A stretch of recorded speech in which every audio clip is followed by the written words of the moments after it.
Have you ever just stared at a minimap and wondered why they work the way they do? Oh, you haven't? Well, that's too bad, because we'll be learning all about that and more on the very first episode of The Mechanics.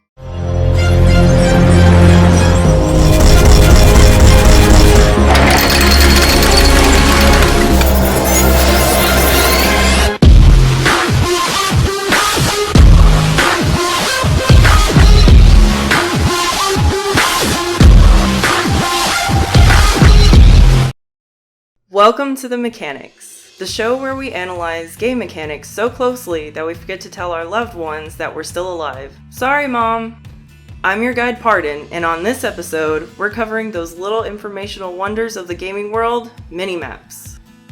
Minimaps are often taken for granted as they're used in just about every game genre. From Metroid to GTA 5, minimaps serve their purpose by adding an extra depth of location without filling the whole screen with nonsense. It's hard to think back to a time when these useful widgets weren't part of our games, but to truly find where they came from, we'll have to go a ways back to see exactly how and why they were conceived.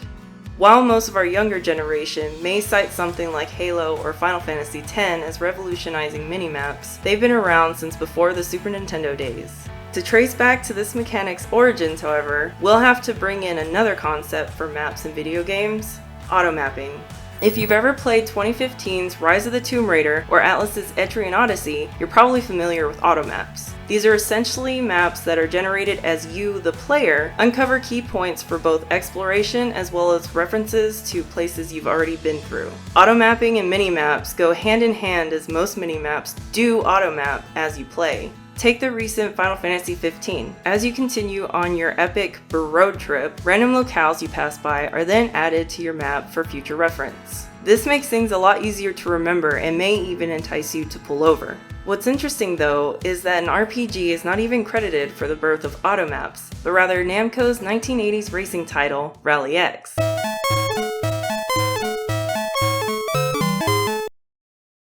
Rally X is an overhead-scrolling maze driving game that required players to collect certain flags while navigating the maze before the sinister red cars caught them. Rally X had quite a few other accolades, including not rolling the score over once it hit 1 million points. The reason it's credited as the first automapping game is that you can't actually see the walls of the maze that you are navigating. This forces you to use the radar to try to suss out where the flags are located.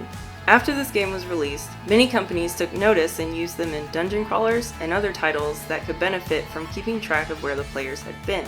As automapping continued to be adopted, games began adding other features to this tiny section, such as settlement locations. A good early example of this was Dune's rather impressive map that showed bodies of water as well as units fighting on the field. While this isn't surprising compared to today's standards, it did help other RTSs find their footing and become the staple for games to come. This also marked the birth period of the modern minimap. Nowadays, the minimap can be seen in just about everything.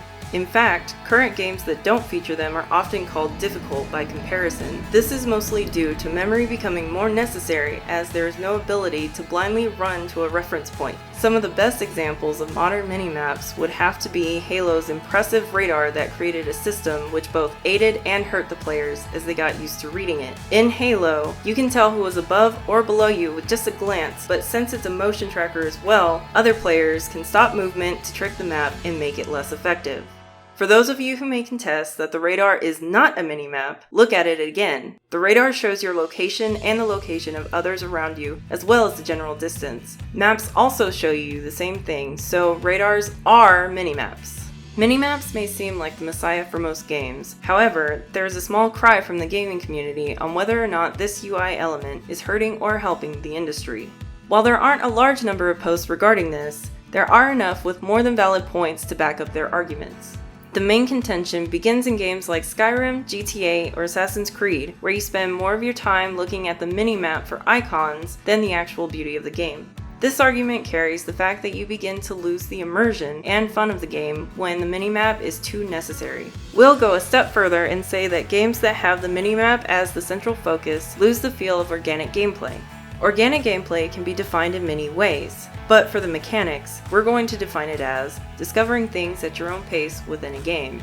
For example, if you are playing a Mario title, you're not proceeding forward because of an arrow or marker told you to. Rather, you play around with it until you've decided, as a player, to move forward. This concept is particularly prevalent in RPGs.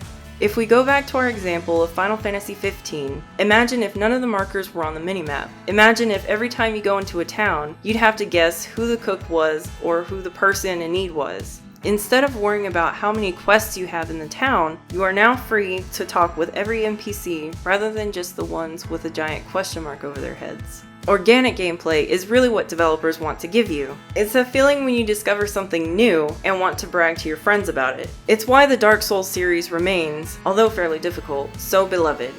Not knowing everything at a glance makes players actually want to play and invest in the game. Well, I've covered the origin of minimaps as well as both good and bad applications of the mechanic.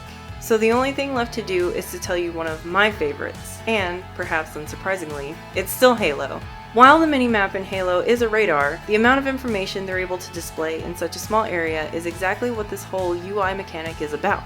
The ability to see who is above you, who is below you, and how it can actually enhance gameplay by using it to your advantage makes it the best example of minimaps to date. So there you are! Now you know more than anyone ever needed or wanted to know about minimaps. Congratulations, and I'll see you next time on The Mechanics.